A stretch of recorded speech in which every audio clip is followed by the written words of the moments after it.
Hi everyone, welcome to the Woolen Spinning Advent vlog. This is Thursday, December 10th, and I am actually heading into work. So I don't know how much spinning I'm going to get done today, but I thought I would share today's mystery fiber with you anyhow. So let's get into it.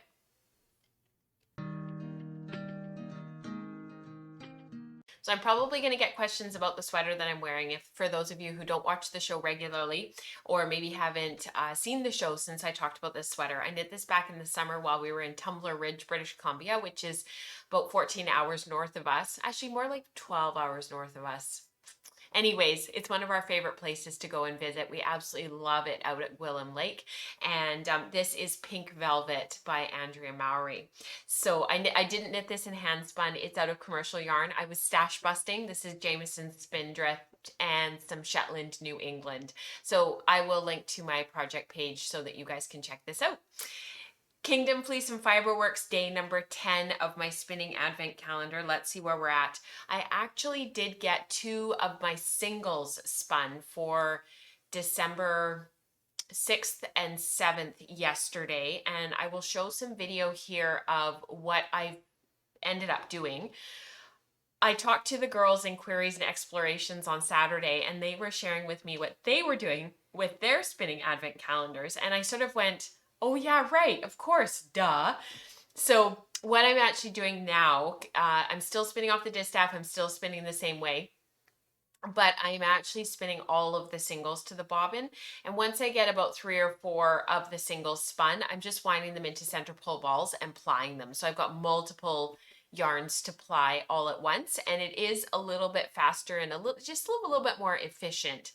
I didn't want to do that originally. I wanted to spin to 2 bobbins, do a traditional 2-ply, but switching bobbins out for basically each of these is half an ounce. So basically for a quarter of an ounce of fiber to be constantly changing out bobbins, I was finding it was just a little bit too cumbersome and I wasn't getting it done. So I thought, well, if I spin a whole bunch of singles to 1 bobbin and then I can ply, Bob's your uncle. So let's look at number 10. Oh, this is pretty. So this is day, oh, this is really pretty. Day number 10, coral mixed in with some sea foam. This reminds me of the color. It's not quite the same, but it's similar to the color of David's Tea, which is a Canadian tea company that Mike and I love. And this is that gorgeous coral color. Actually, this coral matches my sweater. So I must be channeling coral today. So I am going to do the same thing that I've done with all of the other ones. I am going to go along and pre-draft and pre-attenuate the fibers, and I am giving them a little bit of a twist as I go, just to basically keep it organized.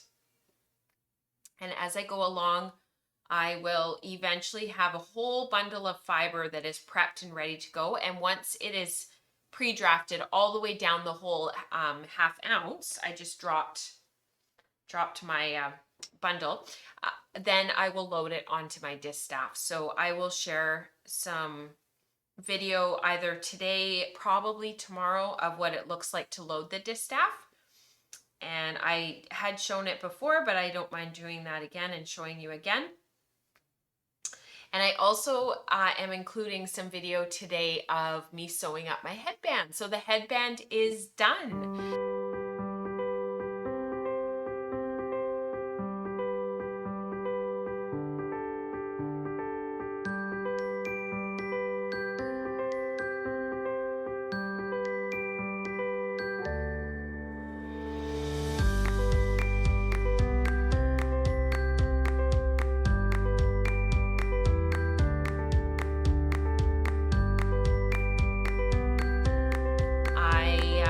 Took the 2 ends of the cowl and I folded them in half per the instructions, and then I nestled the 2 ends in with each other so that they were all laying sort of almost like an envelope like this, and they lay like an envelope in your hands, and then I hold that securely in my one hand while I work the seaming stitch all the way through those 4 layers of fabric.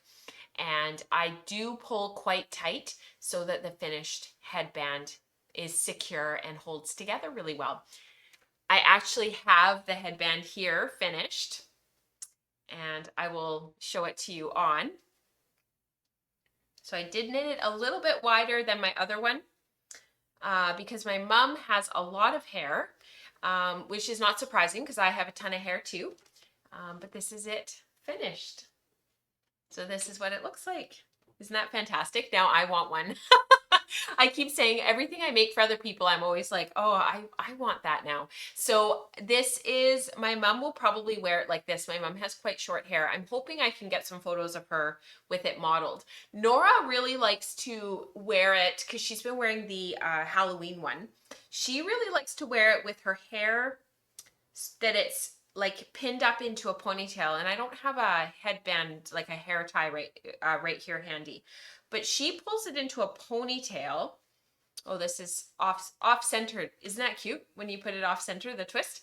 So she puts it, she likes to put it right up against her neck, so sort of more like this. And excuse the poof at the back, but I just pinned my hair, obviously.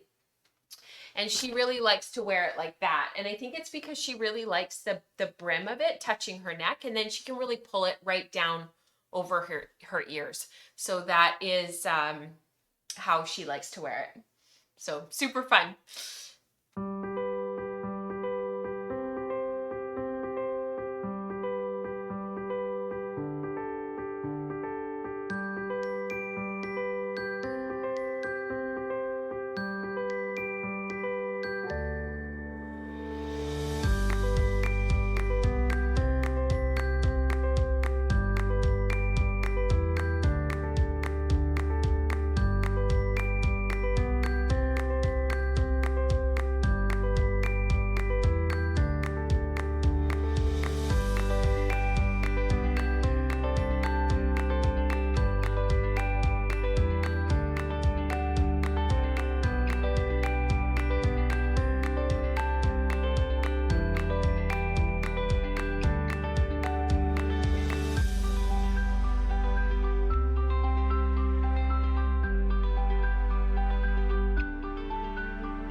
So I'm going to try to do a little bit of spinning before I have to head off to work. I have my CPR recertification today, and we will talk more about this on the podcast on the weekend because some of you won't have seen this.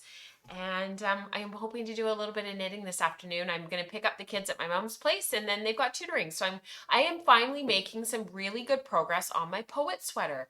I've put on a couple of inches since the weekend because, of course, I finished my tunic cardigan, my big long vest. I still haven't been able to get buttons for it, but one thing at a time. And yeah, I feel like I'm kind of making progress on things. I really want to knit Jingle by Isabel Kramer. It's a new pattern. It's got these baubles on it. It's a yoked pullover. It's all color work. And the reason why I want to knit it is because it's knit and fingering, and that Kinfolk yarn that I finished is a fingering, and I think it would work beautifully. I just don't have enough yarn for a main color, so I'm going to toss my stash and see what I have, because I don't want to choose just anything just because it's handy and just because it's easy. I would like to choose something because it really works really well. But I'm getting a little bit distracted by these other projects that I want to work on. So I've been madly working on Poet to see the end of that. Some of these projects will take me into the new year, and that is fine. So I hope that you have a wonderful day. I hope that you have some inspiration coming your way. I hope you're spending some time at your wheel. This can be a really busy time of year, even though many of us are at home and are a little bit more restricted in the activities that we can do, but we put a lot of pressure on ourselves at this time. And I know I've really had to be cognizant of that and really acknowledge those thoughts and feelings and remind myself that it's okay not to do all the things. So I hope that just giving ourselves a little bit of permission, acknowledging those thoughts and feelings, being curious about them, wondering where they're coming from, why we feel that way rather than judging them, maybe that would be helpful too. And I hope that you have a wonderful day, and I'll see you tomorrow. Bye, everyone.